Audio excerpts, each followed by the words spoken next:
Okay. Is a substation distribution breaker a protective device? Yes. Yep. Okay. We do know that it protects, but it kind of goes bi-directional there. It gives protection out there in the feeder in case we have a fault on the feeder, and we definitely don't want any fault to go back on the bus, back to the transformer, so the answer to that one is yes. How many relays total are there in a distribution breaker? 5. 5, okay? And we're going to get down to the other questions right here as to what they are. Which relays open the breaker?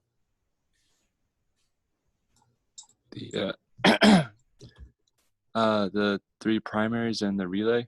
All right, phase relays, and one more. The recloser. Nope, that recloses the breaker. We want the one ground. Ground. There you go. Phase relays and ground relay. Okay. Now, Elijah, which relay closes the breaker? The recloser. There. Reclosing relay.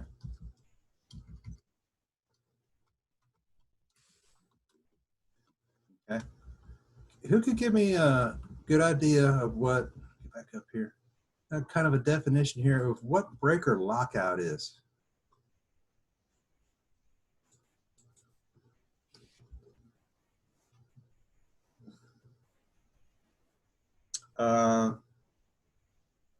Matthew.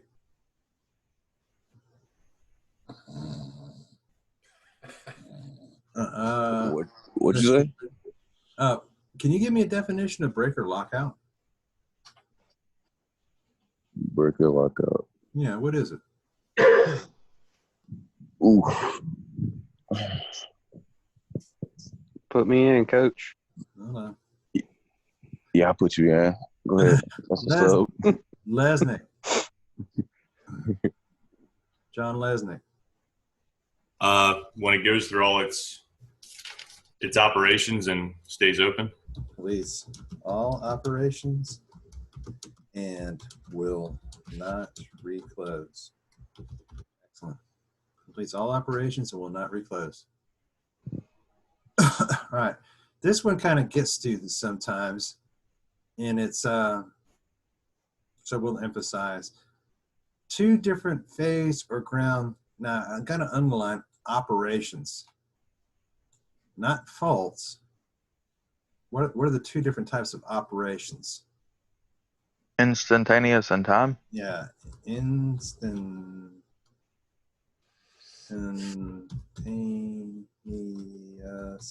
Yeah, right. And timed. Okay. What is an HLWP? That's for first part of the question.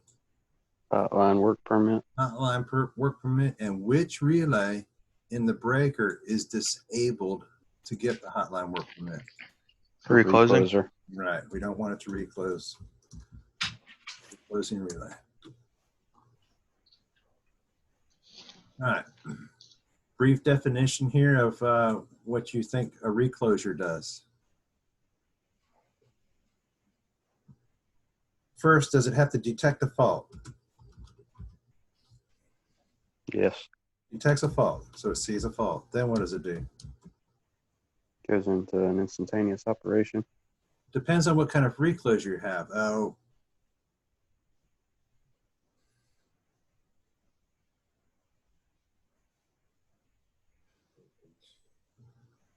If it detects a fault, does it open?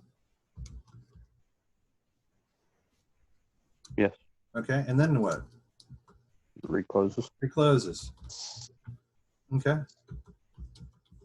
For a specified amount of times. It's just a dumbed down breaker is what it is. It detects a fault, it opens, it recloses just for a specified amount of times that you put in the recloser, say 3. All right. What does a sectionalizer do? Now, notice I did not say 2 count. I just said regular sectionalizer. Got it. Detects the fault and stays open. Or Detects a fault 1 time. Yep. Detects fault, opens, stays open. Okay. It just does it one time. It sectionalizes the fault area. Okay, what does a fuse do? Goes boom. All right, does it detect a fault?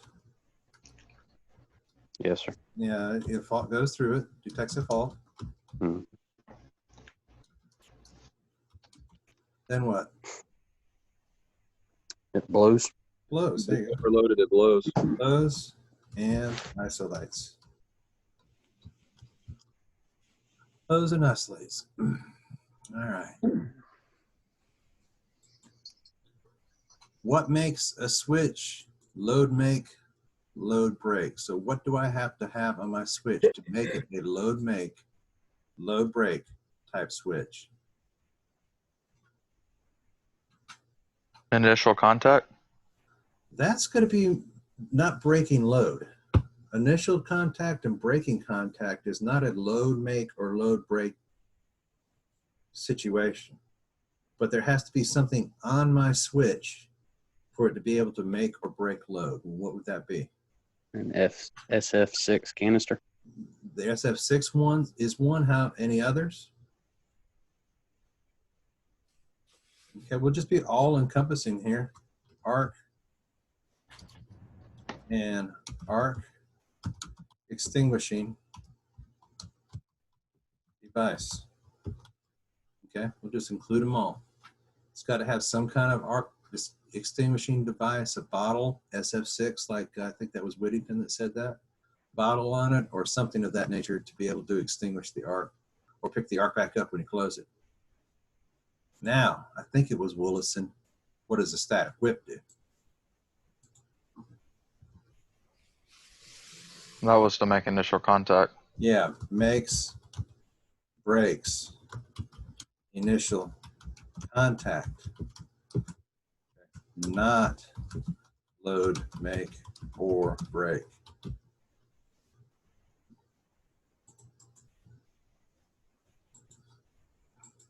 Do remember here,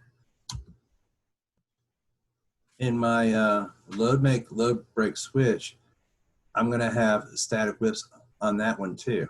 So it makes or breaks initial contact, but it has an arc extinguishing device. All switch have arc extinguishing, static whips of some nature. So you got to make sure which one is which. This one is, when you walk down the right of way to the substation the other day, and you saw that big switch out in the right of way with those three huge bottles on it, that's a pure indicator that that switch is load make and load break. All right. This is from last week. What must be done after the install of a new feeder switch? Phasing. Phasing. Perfect. Phasing. All right. How do you phase a new switch?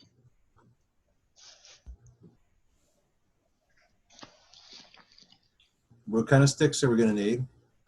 Phasing sticks. Phasing. A high What? Somebody say high pot? Oh yeah, I did. Okay, we're not high potting underground here. We're phasing across the switch, so the high pots are not required.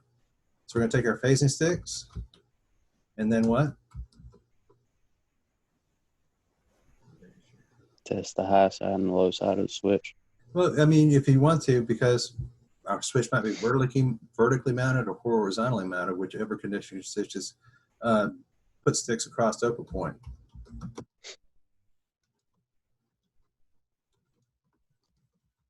Okay. So I got one side of the switch, other side of the switch, and what should your reading be? 7200. Well, Zero. this say 0. Right. Brain fart. Only had one cup of coffee. That's okay. Reading should be 0. There's no difference in potential if you're on the same phase. If I took my stick and my voltage was 7200 and I went across the switch and it read 7200, that's a phase to ground. So that doesn't work. I'm measuring 7200. If I go across the switch and it reads 12,470, that's phase to phase. I go across the switch and it reads 0. All I'm doing right there is continuing continuity. There's 0. It's the same wire I'm taking a measurement on, so the measurement should be 0. All right. This one we haven't discussed. We touched on it a couple times, but if you remember back in the underground part, when we went to the first dip pole there at the college and we mapped out the college, what was on the cross arm?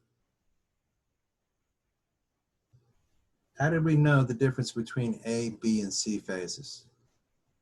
Didn't they have a label? They did. They did. They had a label on the cross arm that showed you A, B, and C. How does a lineman, or how does somebody determine what the actual phase is out there in the field at that pole? How does he know that's A? How does he know it's B? Or how does he know it's C? Ask the engineer.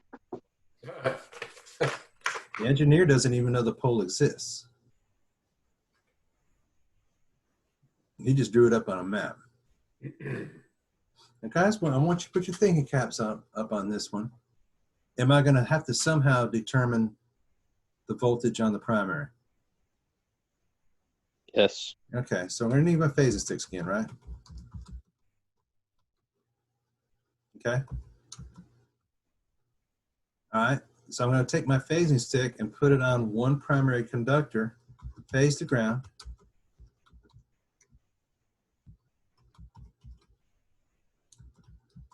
And then I'm going to think to myself, well, how can I make the phase voltage raise and lower?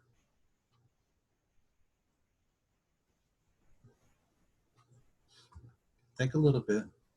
I'm on a phase. I'm going to call the dispatchers via SCADA and say, Mess with regulator. there you go. Raise or lower phase voltage from regulator. Okay. So what you can do is just call your dispatchers there, put your sticks on one phase, put it on ground, and tell him, could you please raise the dispatchers, please raise or lower A phase? And what's going to be happening with your sticks?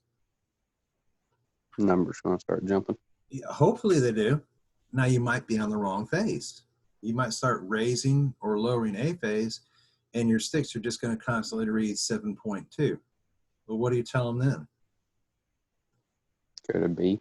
Go to B phase, yeah. Stay on the same phase that you're on. Just tell him to go to B phase. All of a sudden, your stick goes to 7.3, 7.4. Guess what? You've just found the phase, and you're on B phase. Then you just take your sticks and move them over to the next phase. Now, typically, and Professor V can probably jump in on this one too, we measured 2 phases and just mark the last. But some companies make you measure all 3 phases just for insurance. Okay? Take your phasing sticks, put them phase to ground, and raise or lower phase voltage from regulator. All right? How long must you wait before grounding after de-energizing a capacitor bank? How long do you wait to ground the bank? 5 minutes. Yeah. 5 minutos. All right. Why do capacitor bushings need to be shorted while in storage or transit? They still Because got they charge can on them. build some. Yep, all of you are right. All right, still have a charge, or we'll build up a charge. We'll have a charge on over them. Okay. What device makes and breaks load on a capacitor bank? Be careful.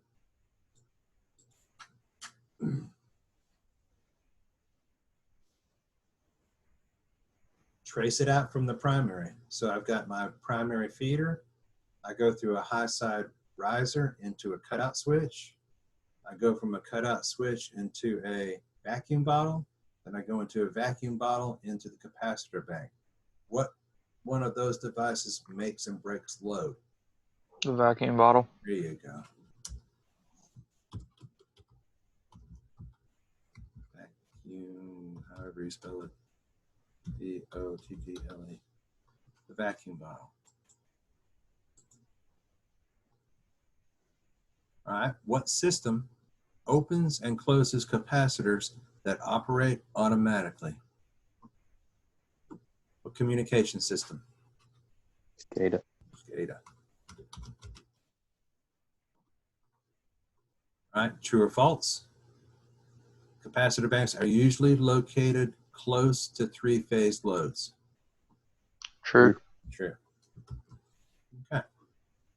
So like I said, all this recorded. Now we've got other test questions that are coming up on another piece of paper. There you go. All right, any questions there on those ones before we take a break here? What time is it? Time for a break. All right, guys. See you at, it's 9:36. We'll see you about 9:45, 9:46 in that area. All right.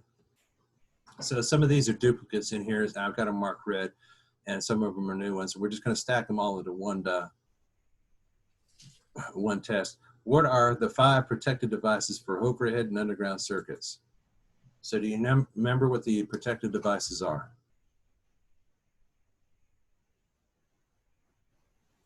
What's the one at the substation?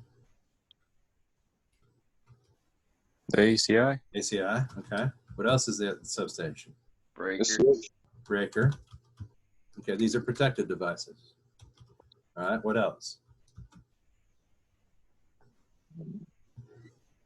The switches, the overhead switch, Right. or Switches, unless they have a fuse in them, are not protected devices. Protective. They're going to have some kind of way of protecting my system. So the ACI will open up automatically. The breaker will open up automatically. What will happen on a line? What's the next major piece of equipment? recloser, Recloser. Okay, what else? a sectionalizer. Sectionalizer. Okay, what else? That's 1, 2, 3, Fuse. 4. Right, fuse. This one's all, the 2 count and the single count's all wrapped up in that sectionalizer right there. So those are the 5 components that offer protection.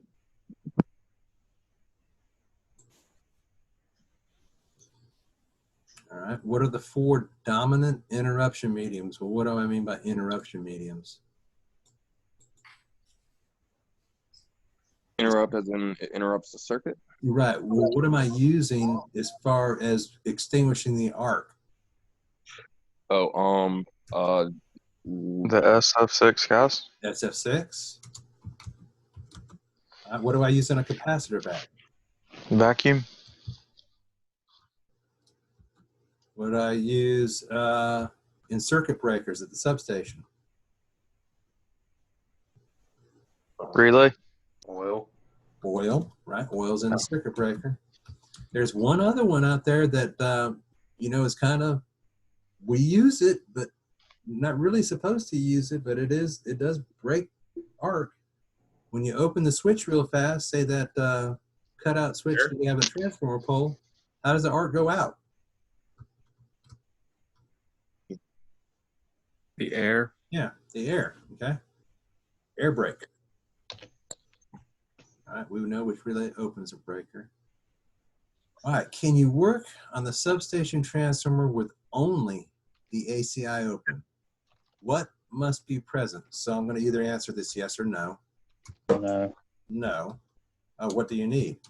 2 visual. Two visual points. Fantastic. 2 visual open points. All right. Already done that one. What does a GOAB stand for? Ground operated brake, All right. and Air brake. air Yeah. brake switch. Sorry. Professor V, I think, will agree on this one. Some will say gang, and some will say ground. Operated air brake switch.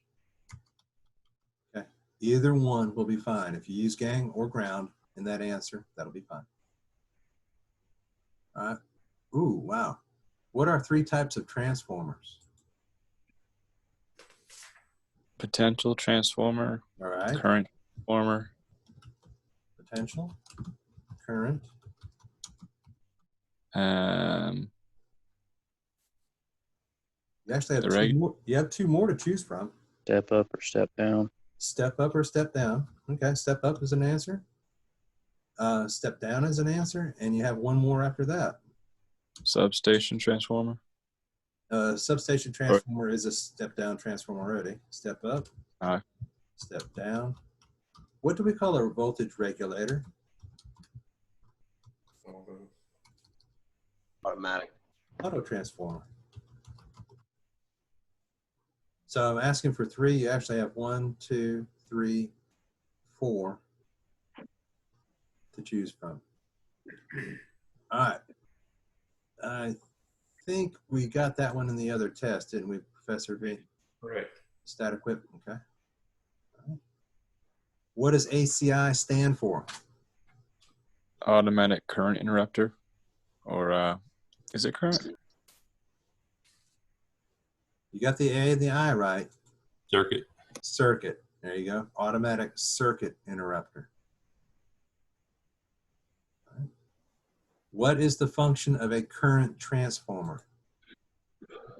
Transforms current. Does it measure amperage and steps it up or down? It transforms current for metering and measuring. Make sure you include those. Metering and measuring. The current transformer, I think, MEASURING, for metering and measuring. We're using the current transformer so we're able to get information to our relay panels or to a meter to be able to meter it. Transforms current. All right. What's the function of a potential transformer? Transforms potential for metering and measuring. It transforms voltage. Okay. Oh, This one does current. what? This one does Current. voltage. You had a question? No, I was saying current was like for amps, right? So Correct. I thought you would just use the same kind of term for the potential transformer. I didn't Difference think you in had used. potential is voltage. Right. Okay, I understand. Okay. All right. What does a fuse protect? And just give me a couple examples. Distribution feeder. Do we use fuses in our feeder Oh. circuit? What comes No, off that of was for a tap line. tap lines? Transformer. Right? Transformers. Anything else? Capacitor banks. There you go. Thank you. Capacitor banks. Good one.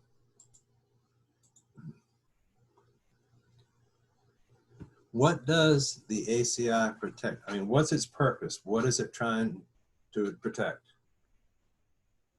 Substation equipment. Substation transformer. Yes. Is that going to include the bus too? Yes. Yeah, all the way up to the breaker. All right. Substation transformer up to breaker.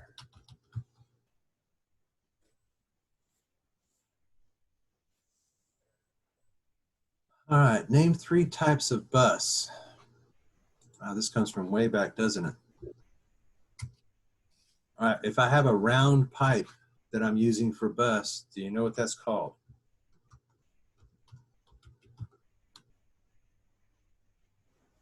Tubular. Tubular. All right, when we walked through the substation and we had that flat looking bus, what do you think that's called? Bus bar. Oh, flat bus. That bus, yeah. Okay. And the last one is what they call strain. Strain is when you're actually using conductor. Overhead conductor is bus. Tubular, flat, and strain. Tubular looks like a pipe. Flat looks like that flat metal. And strain is just actual conductor. You're using for bus. All right. Out of all those things we talked about, the interruption types upstairs a little bit ago, what do you think is the most dominant today?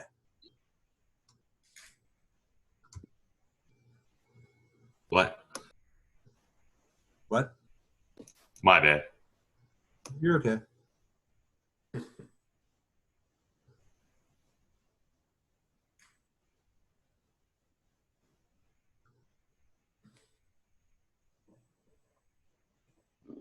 I don't know. You guys have said it so many times. That was the, yeah. Oh, the gas. That's sick. Yeah. Gives you gas. SF6. Yeah, that's the most dominant one today that's out there in use. It's very reliable and useful.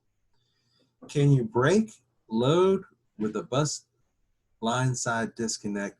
What does break the load? All right. In my question right here, and I know you've seen it through your presentations, was there any type of mechanism on a bus or line side disconnect that would break load?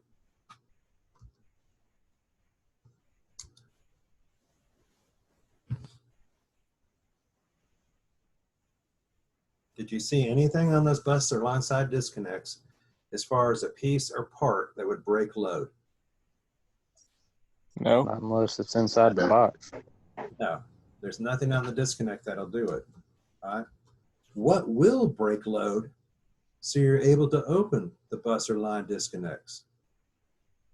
The high side or low side. Think of what's in between them. Breaker.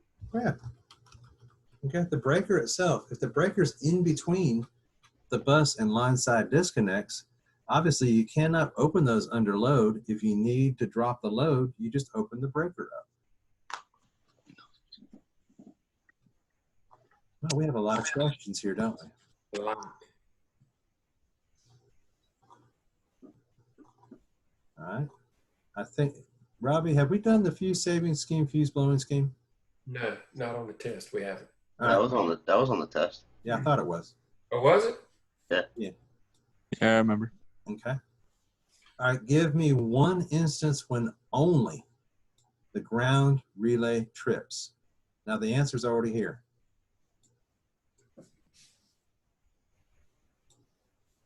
Loss of one or two phases from the breaker causes load imbalance and the ground relay trips. Load imbalance travels what? Back to neutral. The neutral. Okay. All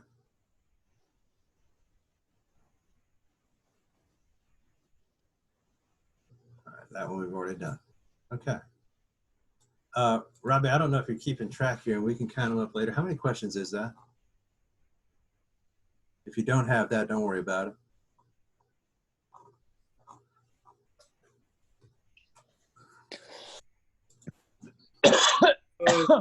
Pushing 40, 40, okay. probably. Yeah. All right.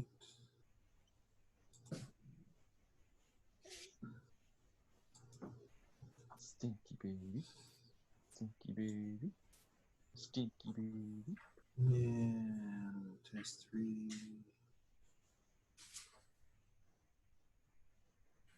All right.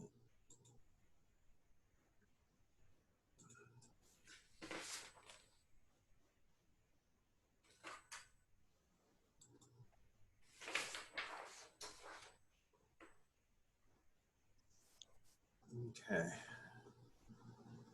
All right. Yeah, if we're 40 or close to the 40 mark, we'll just make each test question 2.5. Yeah. So that will pretty much cover the next test that's coming up that we're going to create today.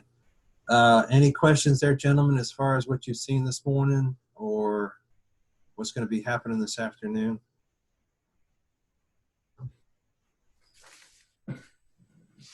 Anybody need to hang around for resumes?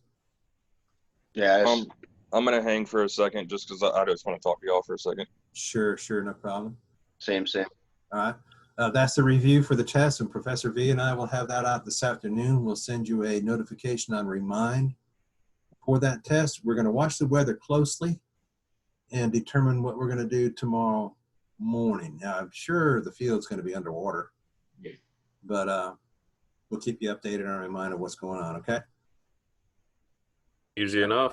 All right, with that, I'm going to take a 10-minute break, come back, and I'll talk with you guys about what you need to talk about.